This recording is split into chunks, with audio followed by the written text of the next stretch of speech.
시청자 여러분 안녕하십니까? 통영시정뉴스 장세론입니다. 예년보다 빨리 피고 진 벚꽃만큼 봄이 한층 더 성큼 다가왔습니다. 우리 지역의 지난 한 달간 소식을 전해드리는 통영시정뉴스 시작합니다. 먼저 주요 뉴스입니다.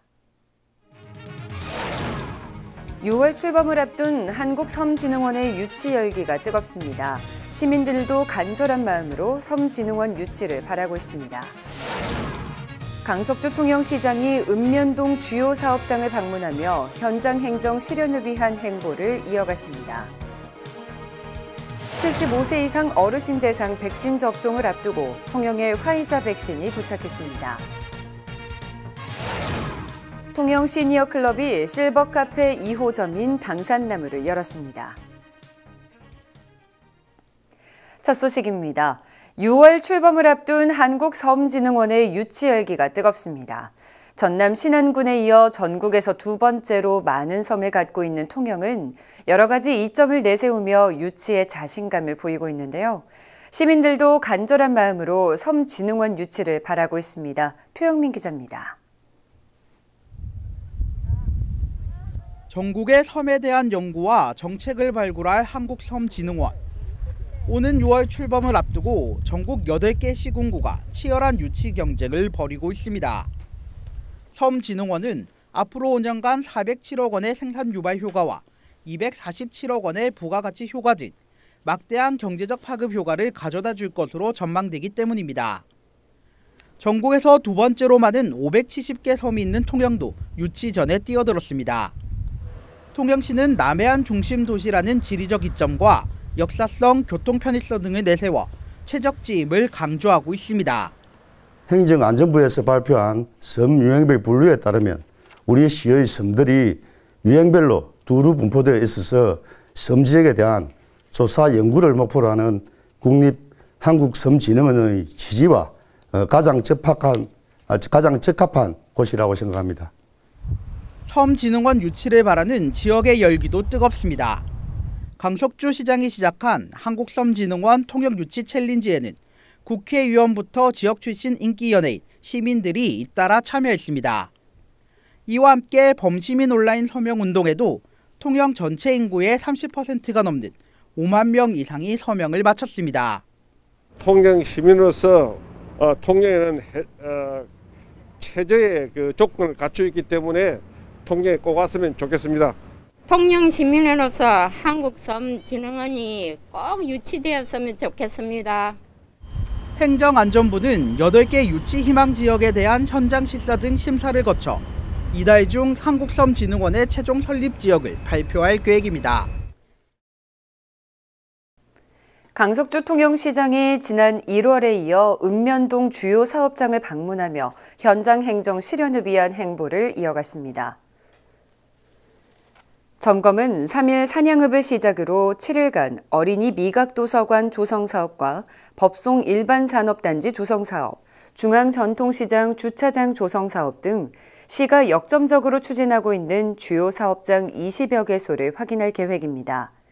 이번 주요 사업장 현장 확인을 통해 사업의 추진 상황 점검은 물론 문제점 도출 및 신속한 해결책 마련으로 사업 성과를 극대화할 방침입니다. 75세 이상 어르신 대상 백신 접종을 앞두고 통영에 화이자 백신이 도착했습니다. 3월 30일 도착한 화이자 백신은 초저온 냉동고에 입고됐으며 4월 1일부터 통영 충무체육관에 마련된 센터에서 접종이 시작됩니다. 이날 전해철 행정안전부 장관도 통영을 방문해 관계자를 격려하고 백신 예방접종 준비 상황을 점검했습니다. 통영 시니어 클럽이 실버 카페 2호점인 당산나무를 열었습니다.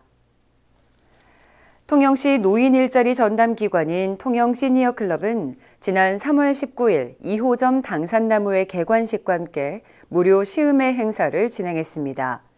실버 카페는 노인 일자리 사업의 한 형태로 만 60세 이상의 어르신 바리스타 12명이 교대로 근무합니다.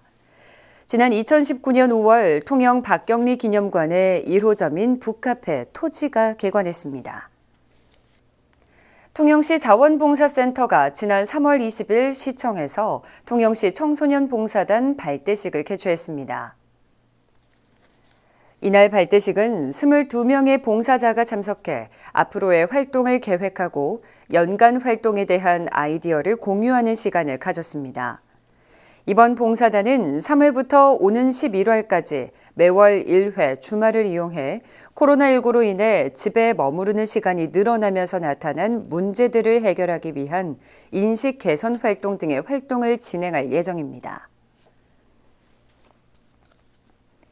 지난 3월 19일 통영시청 강당에서 통영 수산물의 수출을 위한 온라인 상담회가 열렸습니다. 멍게와 붕장어, 굴 등 통영 수산물 수출업체 15곳이 참여했으며 해외 바이어 10개사와 온라인으로 상담을 통해 총 48건, 90억 원 규모의 수출 상담이 진행됐습니다. 이날 수출 상담회에서 강석주 시장은 온라인 수출 상담회 개최 및 해외 온오프라인 시장 진입 지원 등으로 지역 내 업체들의 수출 시장 개척을 위해 지속적으로 노력할 것을 약속했습니다. 한편 지난해 코로나19의 여파로 통영 수산물의 수출은 약 16% 감소한 것으로 조사됐습니다. 제6회 서해 수호의 날 기념식이 지난 29일 한산대첩광장에서 열렸습니다. 행사는 통영시 제향군인회 회원 등 30여 명이 참석한 가운데 헌화와 분향, 기념사, 추념사, 결의문 낭독 등으로 진행됐습니다. 통영시는 제2연평해전과 천안함 피격, 연평도 포격 도발로 희생된 서해 수호 55용사를 추모하고자 진행했습니다. 한편 서해 수호의 날은 북한의 도발을 상기하고 국가 안위의 소중함을 되새길 수 있도록 매년 3월 넷째 주 금요일에 기념식이 진행되고 있습니다. 세계적인 음악가 윤희상 선생을 기리는 통영국제음악제가 지난 26일 개막했습니다. 음악제는 변화하는 현실을 주제로 4월 4일까지 통영국제음악당 콘서트홀을 중심으로 23회 공연을 펼쳤습니다. 통영국제음악재단은 코로나19 확산을 막기 위해 모든 공연 객석은 50%만 판매하고 한 칸 띄어앉기 방식으로 공연을 진행했습니다. 통영국제음악제는 해마다 국내외 유수의 음악가들을 초청해 다양한 무대를 선보여 왔지만 지난해 코로나19로 전례 없이 취소됐습니다. 다음은 사진으로 보는 우리 지역 소식입니다.